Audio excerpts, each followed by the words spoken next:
Днес ще ви покажа нещо изключително важно. Как да си правите защита.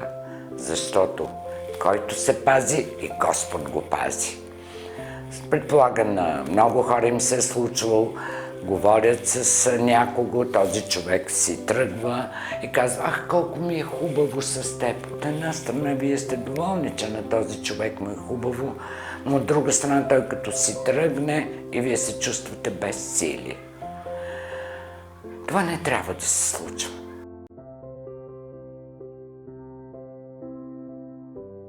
Когато ще бъдете сред други хора, ще има повече хора, пък и дори да не са повече, по-малко, сложете си ръцете тук. Тук е запаса от нашата жизнена енергия. От тук човек не трябва да дава никому, и на майка си дори. С любов от сърцето може да даваме рейки, както се казва, нон-стоп. От тук никому.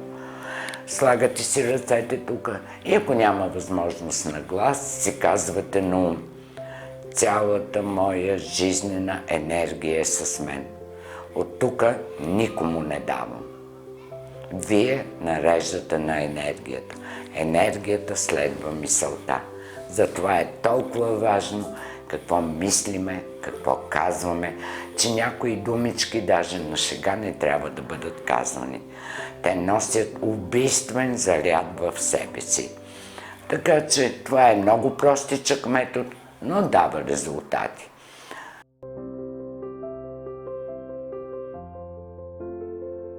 Друг начин е една биоенергозащита, която показвам и уча всички мои последователи. Заставате с лице на север. Краката са на ширина на раменете. Дигаме ръце пред себе си и 7 пъти набираме енергия, все едно, че хващаме. 1, 2, 3, 4, 5, 6, 7. Лявата ръка е на кръста, с дясната ръка на 10 на 15 см разстояние от главата и си даваме програма, команда. Сега си правя биоенергийна защита. 7 биоенергийни цилиндъра, през която не може да мине никой и нищо с лоши намерения. И бавно по часовниковата стрелка. Все едно, че тук пред вас има един часовник, значи надясно. Правите 7 кръга над и около главата. 1, 2. Те автоматично образуват надолу тези биоенергийни цилиндри. 3, 4, 5, 6, 7. След това събирате пръстите и така като човка и ги запоявате един към друг да не мърдат. Като стигне ръката до слънчевия сплит, не се навеждате, просто връщате пръстите и пускате додолу.